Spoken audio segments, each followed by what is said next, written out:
Adobe Lightroom is a fantastic application that can be used to edit photos. We'll use Photoshop too, but Lightroom is where we'll start. It's like step one. We can fix exposure, clarity, do some cropping in Lightroom, and then we'll move into adding some special effects in Photoshop. Adobe Lightroom can be found in your Start menu.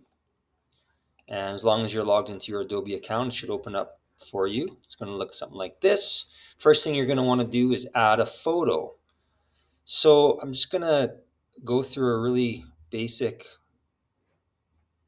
use of Lightroom. Just show you the basic features so that you can use it to edit the photos that you took for an assignment before you submit them, or maybe before you put them into Photoshop to do further editing, maybe adding special effects. So to add a photo in Lightroom, use the Add Photos feature in the top left corner of the window. Navigate to your desktop, and on your desktop you should have your Photos folder that you made where you are storing the photos from your camera. So I've got one photo in my Photos folder. I'm going to select that photo. And there's this Review for Import button. And so we can see that the photo I want to bring into Lightroom is in my collection here, but I have to go one step further, and in the top right corner of my workspace, I have to click the blue Add One Photo button. And now, to make the photo bigger,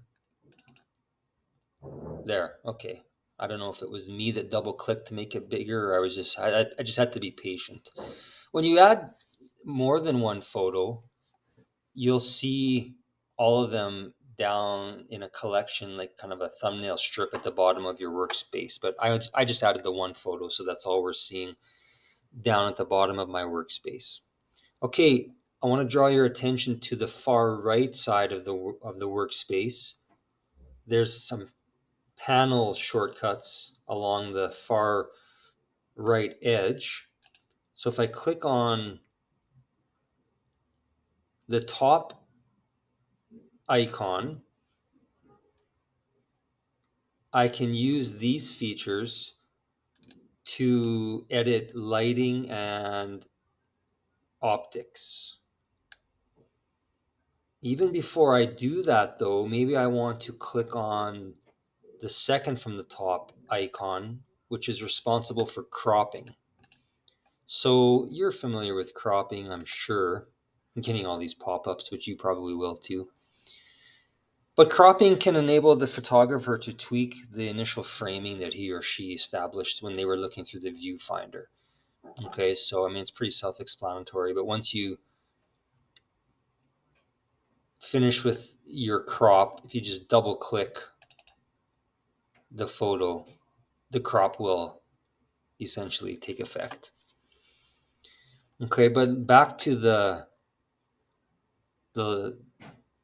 main editing family of features, which includes, look, there's subheadings. Do you see them here? Light, you can actually expand or collapse them. So actually, if they're all collapsed, here they are. So here are the main editing categories: light, color, effects, detail, optics, geometry. Let's start with light, which pertains to exposure. So you did your best to set the appropriate exposure compensation on your camera, but if you still need to tweak it, well, that's what the exposure slider is for. But spend some time with the other sliders too, like the contrast and the highlights, and you might be able to enhance some of the subtle lighting properties of your photo. Okay.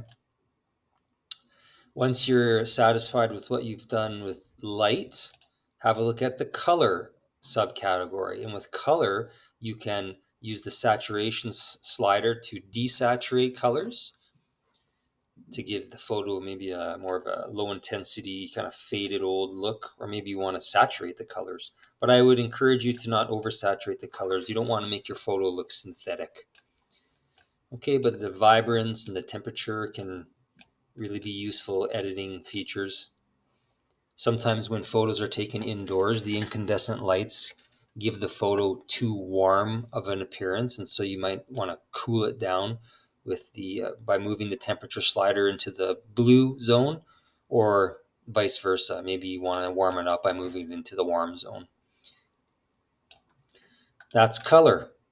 Effects pertain to clarity. So like if you find that maybe the focus of the photo isn't great, you might be able to improve it with clarity.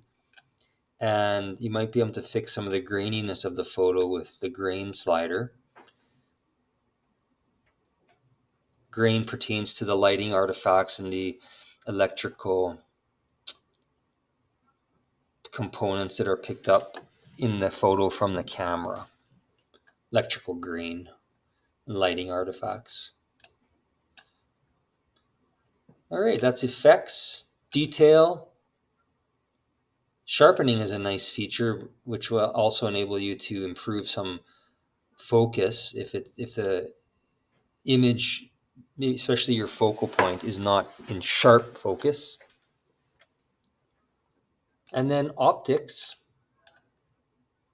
I usually don't worry too much about optics, honestly. But you can play around with some of those features. And it's the same with geometry. I don't know. I wouldn't get too carried away with geometry because you could really start to see. Yeah, you might end up. Well, it rotates not so bad, but I think you have to be careful with the distortion and the vertical feature because you might end up manipulating your photo in ways that you wish you hadn't. Okay. Like, look, I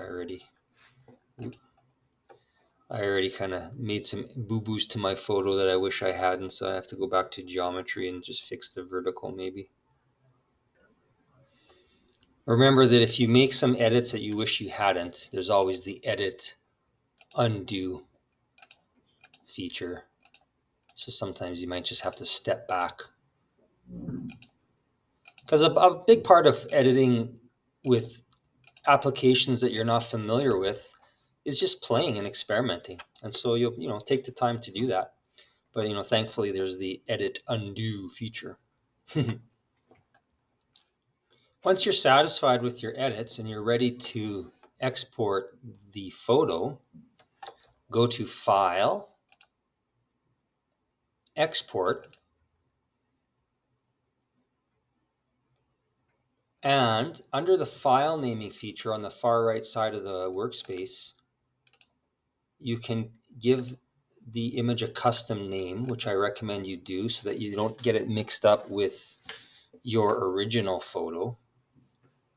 So maybe I would call this Flowers Edited.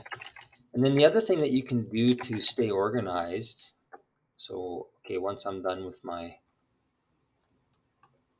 naming, I'm going to hit the export one photo. And now I have to choose the location. So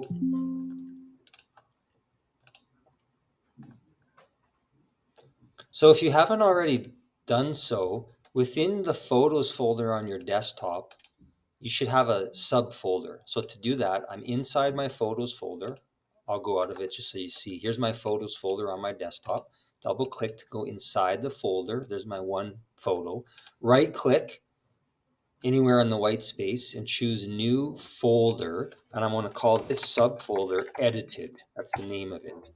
Now when I go back to Lightroom, export one photo, I want to navigate to my desktop, to the Photos folder that's on my desktop, but then into the edited photo. So this is just another good way to stay organized so that I don't mix up my edited photos with the original. It's good to save the original photo in case you want to do different edits to it. Okay, and then we just hit on the Select Folder button, and that's it. The photo that I edited, it will remain in Lightroom. So you'll see actually if you close and come back to Lightroom, you'll see the collection of photos that you edited in Lightroom. So it's still there, but even more important is that new edited photos in my edited photo folder on my desktop.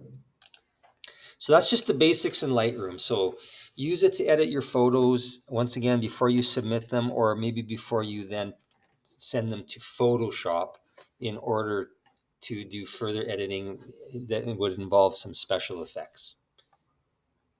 Ask for help if you need it.